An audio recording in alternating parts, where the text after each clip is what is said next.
Hi butterflies, welcome back to part 2. For those of you that listened to part 2 beforehand, you must be wondering why am I doing part 2 again. It's simply because when I listened back and looked back at the video, there were some pictures that were actually uploaded unfortunately, and I'm not about that. So I'm a perfectionist. I've got a Mercury in Virgo, so that's not happening. So that's why I'm re-recording.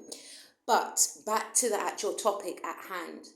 So if you listen to the first video, I was basically mentioning about, someone yourself or someone that you know or someone that you're connected to being in a bad romance. Now, this is a part where I'm going to talk about what you can do moving forward. So, for instance, if you are the person that can see that someone that is dear to you is in a bad romance, i.e. a family member or a love interest, right?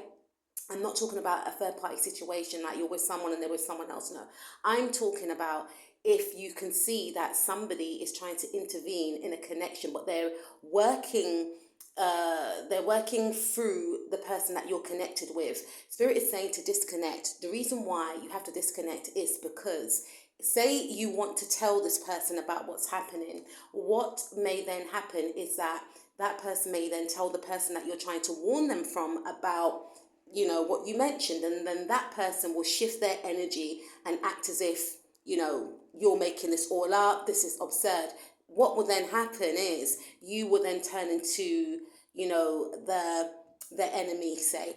And spirit is also saying do not intervene in other people's karma. Maybe that person that you are connected with needs to work on self, needs to work on not being codependent, because sometimes what can actually happen is when someone senses that there's a lack within you, whether you tell them or whether it's intentional on that other person's part, they can play up to that. So if they sense a lack within you, what they can then do is they can then fill that void, and then it turns into a codependent cycle. Okay, so what you need to do is take a step back, whether you are involved in this situation, whether it's you're connected to a person and their family members, their friends, an ex-partner is being toxic. What you need to do is take a step back, because whatever negative, toxic energy is residing within them, because they're connected to this person, it will trickle over onto you. So you need to take a step back and you need to pray for this individual. Pray for yourself,